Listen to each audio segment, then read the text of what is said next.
안녕하세요 여러분. 역사 18번째 강의 시작하도록 하겠습니다. 자, 여러분 교과서는 63페이지 펴주시면 되겠습니다. 자, 우리는 저번 시간에 1920년대로 넘어와가지고 일본의 식민 통치에 대해서 공부를 해봤습니다. 자, 1920년대 일본의 식민 통치 핵심 키워드가 뭐였죠? 네, 우리 민족을 이간질시켜서 분열시키는 민족 분열 통치가 1920년대 식민 통치의 핵심 키워드였습니다. 자, 그리고 그 억압으로는 문화 통치라는 걸 실시를 했는데, 문화 통치 같은 경우에는 어떻게 정리할 수가 있었죠? 네, 맞아요.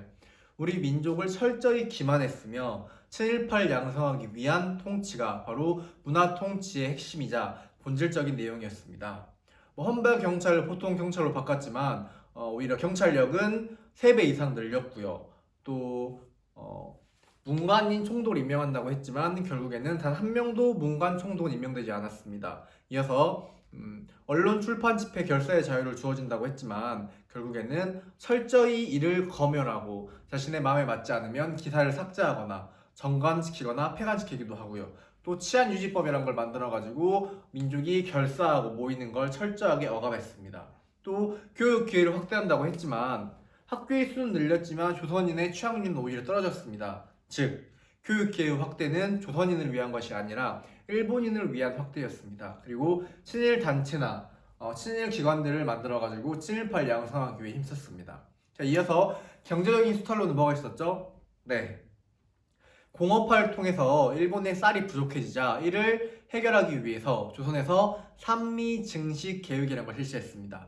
핵심 내용이 뭐였죠? 네, 생산량보다 수탈량, 유출량이 훨씬 많았기 때문에 결국에는 조선 민중의 식량난이 더욱더 가중되었다. 이게 핵심이었어요. 그리고 또 하나 식량난이 가중되면서 이득이 된 사람들, 산미 증식 계획으로 돈을 많이 만지는 사람들, 식민지 지주대가 확대되었고 이 식민지 지주들이 결국에는 친일파로 넘어가게 되는 계기를 마련했습니다. 또 하나 마지막으로 1910년대에서는 조선 총독부의 허가로만 만들어질 수 있었던 회사들이 20년대에는 신고제로 바뀌면서 많은 수의 일본인 기업가들이 조선으로 넘어와서 회사를 짓고 공장을 만들기 시작했습니다. 그렇게 해서 조선에서 자본주의가 발달하는 걸 막았었죠. 여기까지가 1920년대의 일본의 억압과 수탈에 대해서 알아봤습니다. 자, 그럼 이번 시간에는 이에 대한 우리 민족들의 항일 민족 운동이 전개가 됩니다. 첫 번째로는 실력 양성 운동부터 시작을 해서 다양한 사회 운동, 세 번째로는 여기에서 벌어져서 60만세 운동과 항일학생 운동이라는 거국적인 항일 민족 운동과 마지막으로 이를 위해서 만들어진 신간의 승리까지 이 4가지 주제를 바탕으로 해서 공부를 해보려고 합니다. 아시겠죠? 자, 그럼 첫 번째 내용은 우리 실력 양성 운동부터 이야기를 해봅시다. 실력 양성 운동. 여러분 혹시 기억나시나요? 우리 개화기 구한말 때 배운 내용이 있어요. 자, 이 녀석들의 뿌리가 무엇이냐면 이 녀석들의 뿌리는 뭐다? 애국 계몽 운동입니다. 핵심 내용이 뭐였죠? 우리가 일본이 우리를 지배하고 앞선 이유는 뭐다? 우리 민족이 어떻게? 실력이 없기 때문이다. 우리 민족이 실력을 기르면 일본의 지배로부터 이겨낼 수 있는 힘을 가질 것이다 라는 게 애국 계몽운동자들이 주장한 내용이었죠. 하지만 실상을 살펴보면 맞지 않았죠. 자, 일본의 침략성을 일본의 책임을 도외시한 채, 쳐다보지 않은 채 모든 문제를 누구한테 돌리고 있죠? 우리 민족의 나약함으로 돌리고 있죠. 이게 강력한 허점이었어요. 애국 계몽운동자들이 가진. 이 애국 계몽운동을 이어받아서 실시됐던 운동이 실력 양성 운동입니다. 일본의 식민 통치에 무작정 힘으로 달려들 것이 아니라 어떻게 하자? 우리 민족이 실력을 키워가지고 일본의 지배에서부터 벗어나 보자 라는 게 실력 양성 운동자들의 핵심 내용입니다. 그렇기 때문에 우리 민족의 실력을 양성하기 위해서 크게 2가지 운동을 전개합니다. 하나는 자본주의의 발전을 위해서 물산 장려 운동을 전개하고요. 또 고등교육기관을 만들어서 조금 더 똑똑한 그런 사람들을 만들기 위해서 밀립대학 설립운동, 이 2가지를 전개합니다. 자, 그럼 첫 번째부터 살펴볼 텐데 첫 번째는 물산 장려 운동이에요.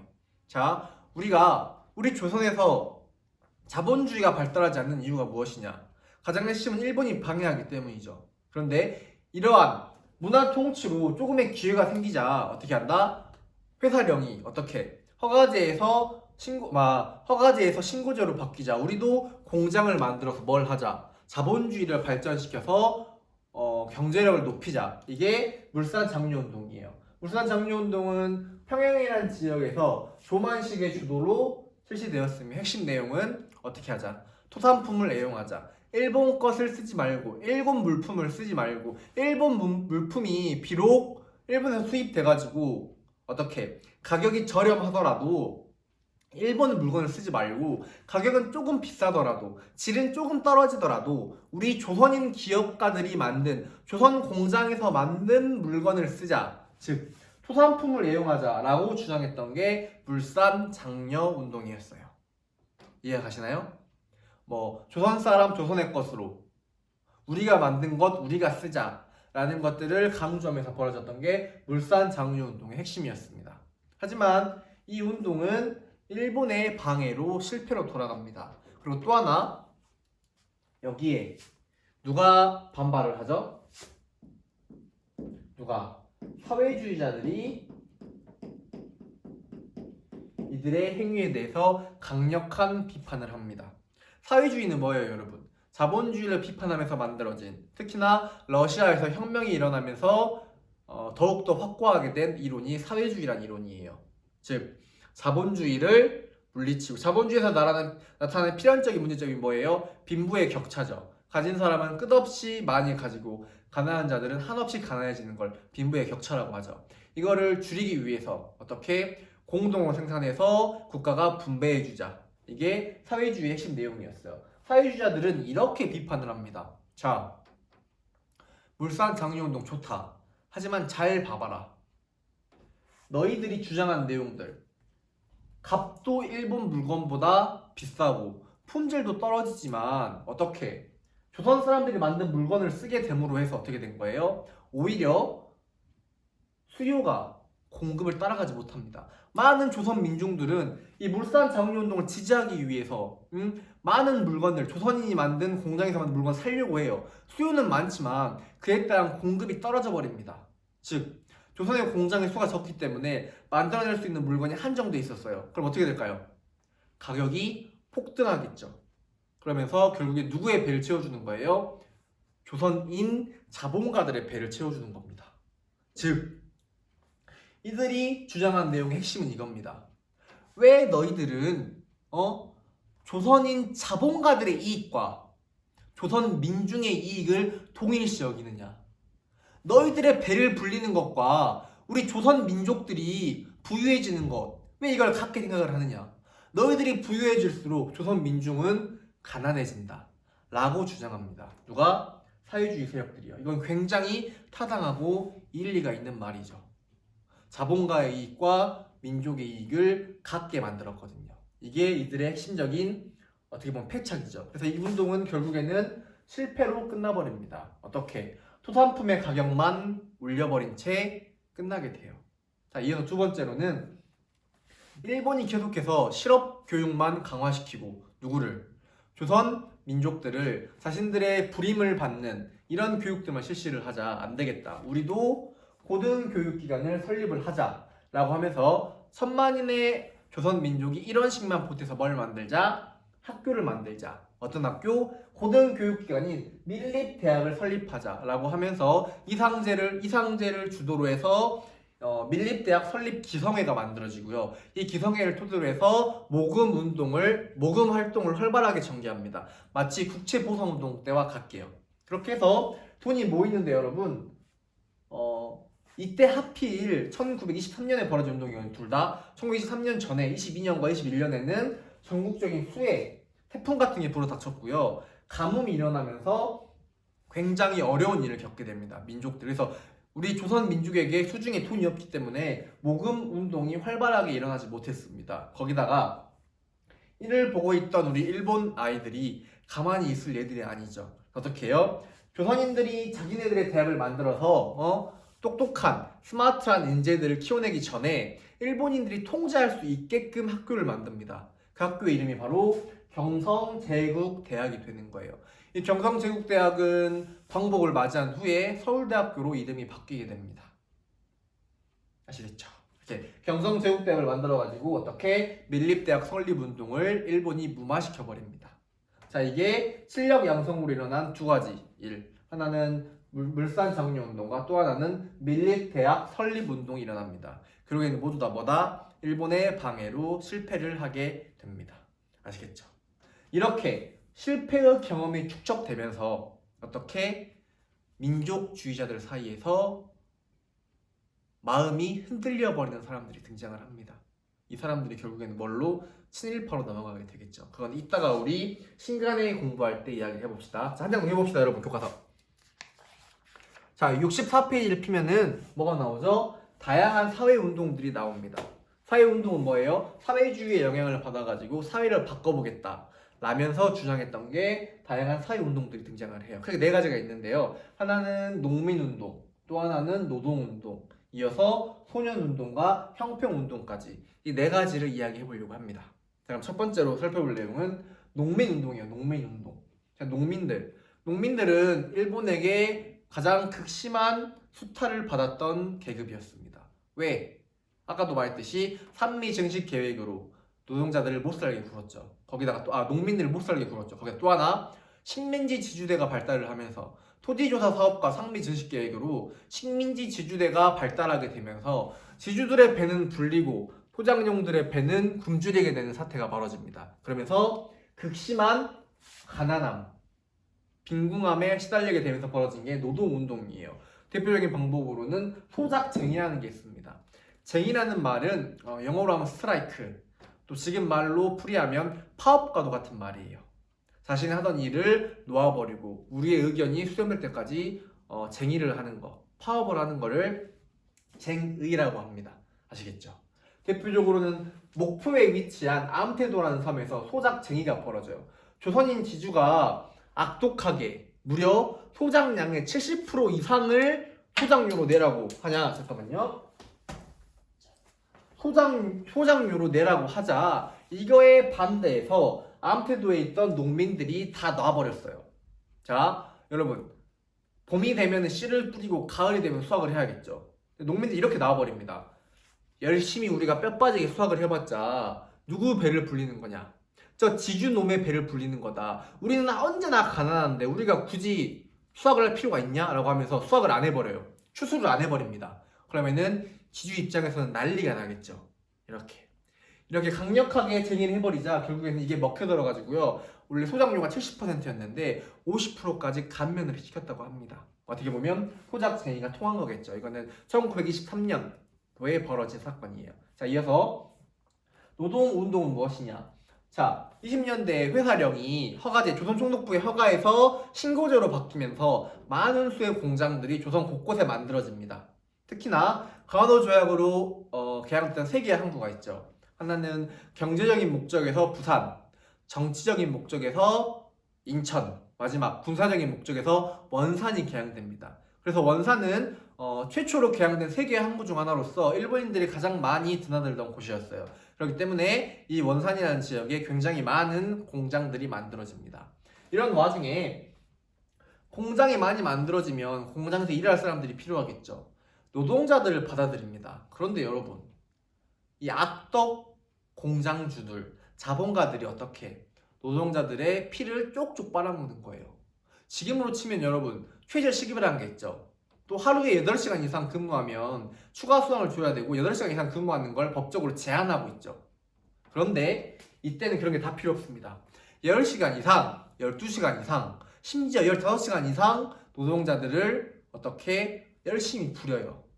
먹을 거 제대로 줄까요? 먹을 것도 제대로 주지 않아요. 심지어 임금도 일본인 노동자들에 비해서 절반도 안 되는 가격에 부립니다. 남자, 여자, 어린아이 할 거 없이요. 이렇게 강력하게 우리 조선인 노동자들의 피를 쪽쪽 빨아먹게 되니까 견딜 수가 없는 나머지 어떻게 노동쟁의를 일으킵니다. 즉 원산에서 노동자들이 총파업을 일으킵니다. 일으켜가지고 더 이상 못 살겠다. 더 이상 노동 못하겠다. 노동 시간을 줄여주고 또 임금을 높여달라. 그러면 우리는 파업을 풀겠다. 이렇게 해서 심지어 여기에 참여했던 일본인 노동자들까지도 우리 조선인 노동자들의 총파업에 같이 참여했을 정도로 지지를 보냈을 정도로 굉장히 크게 일어난 노동쟁의 사건이었어요. 하지만 일본이 강압적으로 이를 제한하면서 결국에는 실패로 끝나게 되는 게 원산 노동자 총파업입니다. 이 총파업은 1929년도에 벌어진 사건입니다. 아시겠죠? 좀 써드릴까요? 다음 소속쟁이는 1923년도에 원산 노동자 총파업은 1929년도에 벌어진 사건이에요. 아시겠죠? 자, 이어서 세 번째로는 얼마 전이었죠, 여러분. 5월 5일은 제일 신나는 날. 이날은 어린이날이 처음 만들어진 어린이날이죠. 어린이들이 쉬는 날. 이거는 소년운동의 일환으로요. 이때까지 소년, 어린이의 개념이 정확하게 확립이 되지 않았습니다. 심지어 이 어린 애들을 데려다 여러분 또래 아이들 데려다가 공장에 집어넣고 열심히 노동자로 굴리기까지 했어요. 이런 와중에 어린이들, 소년들은 어떻게 된다? 보호받아야 할 존재이다. 우리가 관심을 가져주고 보호를 해야만 존재인데 어린 나이부터 어떻게 이렇게 열악한 노동 환경에 내던져지고 노동자로 생활해야 되느냐? 안 된다. 우리가 보호해주고 아껴야 된다. 라고 하면서 주장했던 사람이 천도교의 방정환이에요. 방정환이 누구냐면 천도교는 뭐가 바뀐 거였죠? 동학이 일본 친일파들의 농간으로 나뉘게 되자 거기서 분리돼가지고 민족주의자들 중심으로 만들어진 친일파를 배제하고 만들어진 게 손병희가 만든 천도교였죠. 방정환은 천도교 손병희의 사위였어요. 사위. 그래서 이 사람은 어릴 때 불우한 환경이었던데 손병희의 사위가 되면서 많은 사상들과 사회운동을 거치면서 이 사람은 누구에 주력하냐면 어린이들, 소년들에게 집중을 하면서 처음으로 어린이날을 제정하게 됩니다. 아시겠죠? 이렇게 해서 소년운동도 벌어지고요. 마지막 네 번째로는 형평운동도 일어나요. 형평운동은 어디냐면 경상남도 진주에서 시작된 운동이에요. 1923년도에 벌어진 운동인데요. 이거는 백정들은 지금으로 치면 도축업자들 말이에요. 정육점에 가셔서 고기를 잘라주시는 분들 있잖아요. 그 사람들을 백정이라고 했는데 백정에 대한 사회적 차별을 폐지하기 위해서 이렇게 운동을 벌인 겁니다. 자, 우리는 1894년에 뭐가 없어졌죠? 갑오개혁으로 신분제가 완벽하게 폐지가 됐습니다. 하지만 여러분 뭐라고 했죠? 신분제는 폐지했지만 사회적으로 보이지 않는 신분의 선은 존재했다고 했죠. 이게 완전히 폐지된 건 뭐다? 3.1운동 때 진정한 민중이 탄생했다고 했지만 그럼에도 불구하고 사회적인 시선들은 아직도 남아있습니다. 심지어 일본 애들이 우리나라를 식민 통치하면서 이 백정들을 철저히 차별했습니다. 자, 우리 주민등록 등본 같은 걸 떼면은 부모님부터 했고 자기까지 이름이 다 나오잖아요. 근데 이 이름 위에다가 붉은색 점을 찍게 했습니다. 이걸 도안이라고 하거든요. 이게 한 이유가 뭐냐면 이게 이 부모의 직업이 백정이라는 걸 나타내기 위해서 백정의 자식이나 백정의 이름 위에는 빨간색 점을 찍었어요. 그리고 또 하나, 원래 여러분 학교에 들어갈 때는 모두 다 공평하게 들어가야 되는데 백정의 자식들은 자신의 부모의 이름을 적게 했고요. 학교에 들어가서도 많은 아이들로부터 차별적인 대우를 받아야만 했습니다. 이렇게 불합리한 일이 벌어지자 이를 항거하기 위해서 벌어진 사건이 형평운동이에요. 백정에 대한 사회적 차별을 없애달라 라고 주장했던 게 형평운동입니다. 여기 교과서 잠깐 볼까요? 자, 보면은 언제예요? 자, 64페이지에 보면은 파락해가지고 나오죠. 농민운동부터 볼게요. 농민운동에 보면은 아무튼 소작쟁에 참가한 농민들이랑 사진 보이시나요? 이렇게 섬 전체에 많은 수의 사람들이 등장을 해가지고 많은 수의 소작농들이 지주에 대해서 항거하기 위해서 벌어진 게 아무튼 소작쟁이였습니다. 자, 오른쪽에는 원산 총파업 광경이 보이죠. 이렇게 많은 수의 노동자들이 참여했지만 일제 탄압으로 결국에는 실패를 거두게 됩니다. 자, 왼쪽 아래에는 보면은 방정환이라는 사람 사진 나오죠. 사진 보이시나요? 이렇게. 그리고 옆에 보면 어린이날 표도 있습니다. 방정환이 처음으로 어린이라는 호칭을 만들었고요. 어린이날 제정해서 소년운동을 전개했습니다. 어린이들을 하나의 인격체로 바라보고 우리들의 보호가 필요한 존재로 각인을 시켜준 고마운 사람이죠. 자, 오른쪽에는 누가? 형평운동이 나와요. 형평사 대회 포스터예요. 신문제가 폐지됐지만 어떻게? 백정에 대한 사회적 차별이 계속해서 이어지자 이를 막기 위해서 벌어진 게 형평운동입니다. 아시겠죠? 이해되시나요? 네, 좋아요. 이어서는 자, 이제 60만세 운동과 광주 항일학생 운동부터 이야기를 해봅시다. 자, 이런 와중에 집회 결사여자가 부분적으로 허용이 되자 우리 많은 민중들이 모이기 시작합니다. 더 이상 일본의 지배에 가만히 일본의 지배에 수용할 수만은 없다. 우리도 우리의 힘을 보여주자 하면서 벌어졌던 게 60만세 운동과 광주 항일 학생 운동의 전개입니다. 자, 보세요, 여러분. 첫 번째로 볼 이야기는 60만세 운동이에요. 60만세 운동의 타이틀은 제2의 3.1 운동, 제2의 만세 운동이라고 불리면서 활발하게 전개됐던 게 60만세 운동입니다. 60만세 운동은 언제?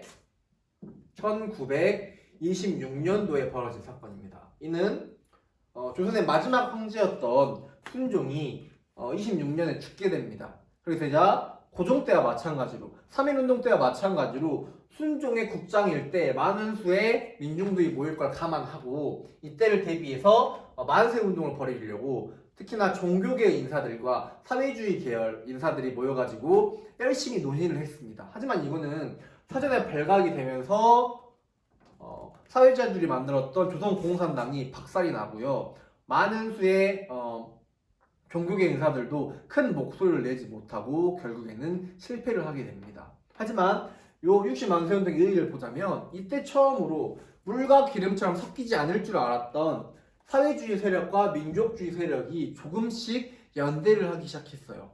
서로 도와주자. 우리의 목적 어차피 하나 아니냐. 뭐다? 일본의 식민 지배로부터 벗어나는 것이다. 라고 하면서 사회주의와 민족주의 세력들이 연대하기 시작한 게 60만세 운동의 의의라고 볼 수가 있습니다. 자, 이어서 등장하는 건 광주 학생 항일 운동이에요.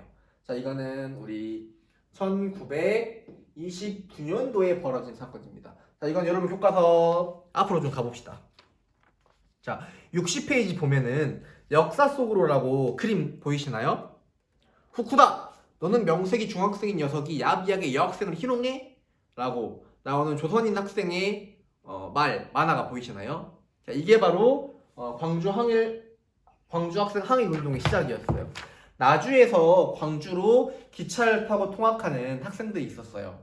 근데 이 기차 안에서 일본인 학생이 조선인 여학생의 머리카락을 잡아당기면서 희롱을 합니다. 이걸 보고 있었던 그 여학생의 사촌 동생이 갑자기 일본인의 멱살을 잡고 내리라고 합니다. 그래서 시비가 붙은 거예요. 야, 너는 남자라는 녀석이 어떻게 여학생을 희롱할 수가 있냐? 네가 그럼 사내놈이 맞느냐? 라고 하면서 이렇게 분쟁이 일어났어요. 혈기왕성한 시기니까요. 그런데 이를 두고서 공평하게 처벌을 해야 되는데 이 일본 놈들이 어떻게 책임자를 누구로 본 거예요? 원인 제공은 누가 했어요? 일본인이 조선인 여학생이 뭘 잡아당긴 거 확실한 거잖아요.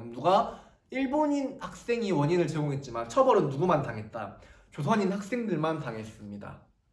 뭐 퇴학을 당했다든지 또는 뭐 퇴학을 당한다든지 이렇게 정학을 당한다든지 이렇게 조선인 학생들만 차별을 받자 이에 대해 분노하면서 광주의 전 지역에 있는 학생들이 다 같이 일어나서 일으켰던 이 사건이 광주 학생 항일 운동이에요. 이거는 학생 중심으로 벌어진 겁니다. 학생 중심으로 동맹을 맺어서 휴학을 하자, 학교에 나가지 말자 라고 하면서 민족을 차별하지 말아라. 그리고 식민지 교육제를 철폐해라. 왜 우리만 차별을 받아야 되느냐? 우리도 학생으로서 평등하게 교육을 받을 수 있는 권리를 달라. 라고 하면서 벌어졌던 게 광주 학생 항일 운동입니다. 이 광주 학생 항일 운동은 광주에서만 국한된 게 아니라 전 지역으로 펴집니다. 그래서 어떻게 3.1운동 이후 최대 규모의 민중운동이 바로 광주 학생 항일 운동이 가지는 의의입니다.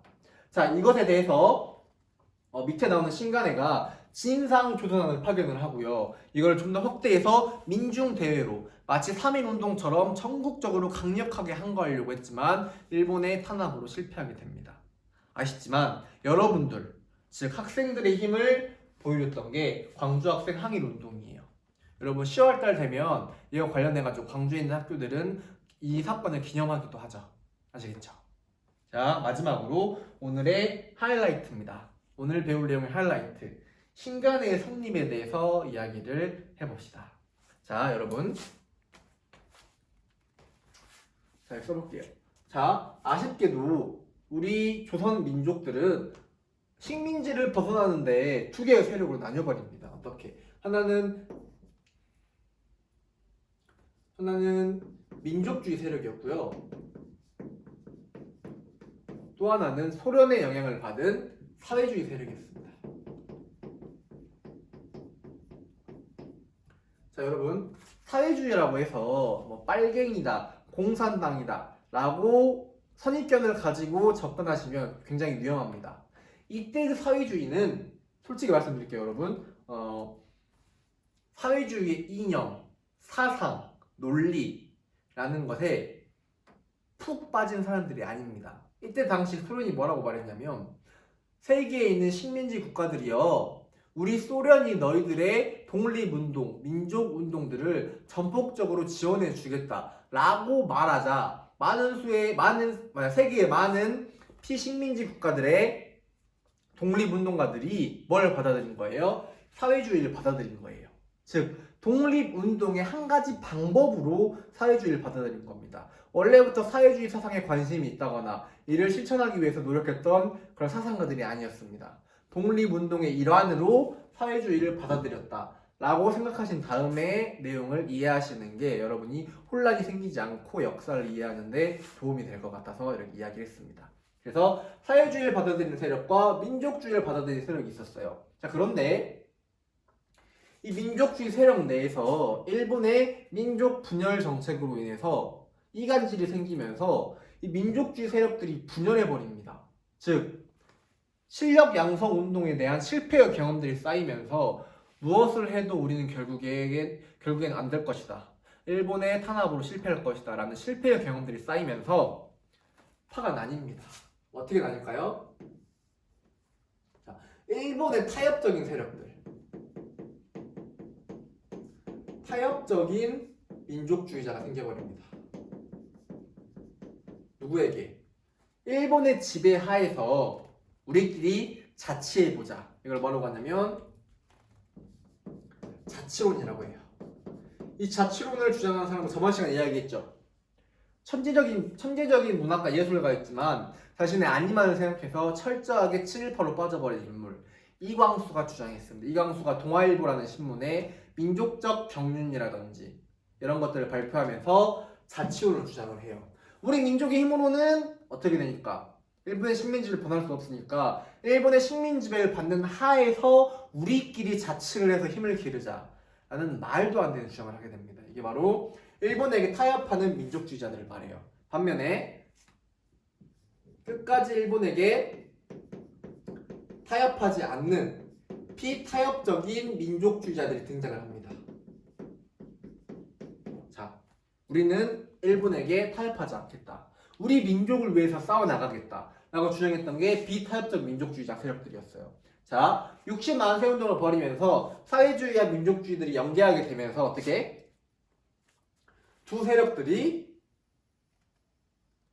하나로 연대합니다. 그러면서 만들어진 게 뭐예요? 우리가 지금 배울 신간회라는 조직입니다. 그러면서 만들어진 게 신간회예요, 여러분. 그래서 신간회는 비타협적인 민족주의자와 사회주의 세력들이 합쳐져가지고 만들어진 겁니다. 아시겠죠? 그렇게 해서 우리 민족운동의 방향을 잡아보자. 우리가 하나로 힘이 돼서 얘네들은 제외시키고 이 자치론자들, 친일파이들은 배격을 시킨 다음에 진정한 민족주의자와 사회주의자가 힘을 하나로 뭉쳐가지고 새로운 민족운동의 물결을 만들어 나가자 라고 하면서 만들어졌던 게 신간회라는 단체입니다. 아시겠죠? 그래서 좌파와 우파가 모여가지고 만들어진 단체가 신간회이며 이게 만들어지면서 근우회라는 하위 단체, 여성들을 주도로 한 여성들의 좌우 합작운동인 근우회까지 만들어지게 됩니다. 이렇게 해서 만들어진 신간회라는 단체인데 이 신간회는 어떻게 했냐면 각종 강연회를 하면서 민족 의식을 고취시킵니다. 그리고 전국의 지회 같은 걸 줘가지고요. 신간회 전라도 지부, 신간회 광주 지부, 신간회 부산 지부 이렇게 전국 곳곳에 지부를 만들어가지고요. 거기서 강연회를 합니다. 우리 민족의 의식을 깨우쳐주고요. 일본의 식민 지배에 대한 야만성, 이중성, 또 기만성을 철저히 알립니다. 그리고 때마침 벌어진 광주 학생 항일 운동이 벌어지자 이에 대한 진상조사단을 파견합니다. 이 진상조사단을 파견을 하고서 이에 관해서 민중대회를 개최해서요. 이 민중대회를 전국적으로 퍼뜨려가지고 진정한 의미의 3.1운동처럼 퍼뜨려가지고 전 국민이 참여하는 전국적인 항일 민족운동으로 발전시켜 나가려고 했지만 이 민중대회를 준비하는 과정에 일본 내 탄압을 받아가지고 신간의 지도부가 어떻게 다 잡혀버려요. 그러면 새로운 지도부가 들어섰는데요. 이 새로운 지도부가 이 타협적 민족주의 세력으로 넘어가려고 합니다. 그러면서 결국에는 1932년도에 신간에는 해소가 됩니다. 아시겠죠? 최초로 벌어진 좌우 합작운동 뭐다? 사회주의와 민족주의가 모여가지고 만들어진 게 신간의 의입니다. 신간에는 굉장히 좋은 의도로 만들어졌지만 아쉽게도 해소를 당하게 됩니다. 해소를 당하는 데는 지도부가 타협적 민족주의로 흐르는 그것도 있지만 또 하나는 전 세계의 사회주의 세력들을 지령을 내리는 단체가 코민테른이라고 있습니다. 이 코민테른이 사회주의 세력이 약하니까 민족주의자들과 손을 잡아서 같이 항일운동을 전개해라 라고 지시를 내려가지고 만들어진 게 신간회였는데 29년에 입장을 바꿉니다. 어떻게? 지금의 사회주의 운동은 진정한 의미의 사회주의가 아니다. 소수의 엘리트에 의해서 전개되는 사회주의 운동은 진정한 사회주의 운동이 아니다. 너희들은 어디로 가라? 민중으로 침투해라. 노동자들, 농민들을 중심으로 해서 사회운동을 전개해 나가라 라고 하면서 신간회가 해소되게 되는 겁니다. 신간회는 이때까지 국내에서 존재했던 항일 민족운동의 가장 핵심적인 단체였습니다. 모든 세력들, 이 친일파들만 배제시킨 다음에 참여한 그거였는데 이 신간회가 해소되면서 누가 설자를 이룰까요? 사회주의자들은 다 민중 속으로 빨려 들어갔죠. 누구만 남았어요? 비타협적 민족주의자들만 남았습니다. 이들은 결국에는 신간회가 없어지면서 자신들이 목소리를 내고 설 자리를 잃어버립니다. 그러면서 자이든 타이든 이 비타협적 민족주의 세력들도 결국에는 친일파의 길로 스물스물 빠져들어가게 됩니다. 이게 신간회의 해소가 가지는 어떻게 보면 안 좋은 단점이라고 볼 수가 있습니다. 굳이 꼭 해소를 해야만 했느냐? 남아있어서 항일 민족운동에 등불이 돼서 계속 전개했으면 더 좋았을 뻔했는데 왜 해소를 해가지고 이런 일이 벌어졌느냐라는 아쉬움이 남는 게 신간회의 어떻게 보면 의의라고 볼 수가 있어요. 아시겠죠?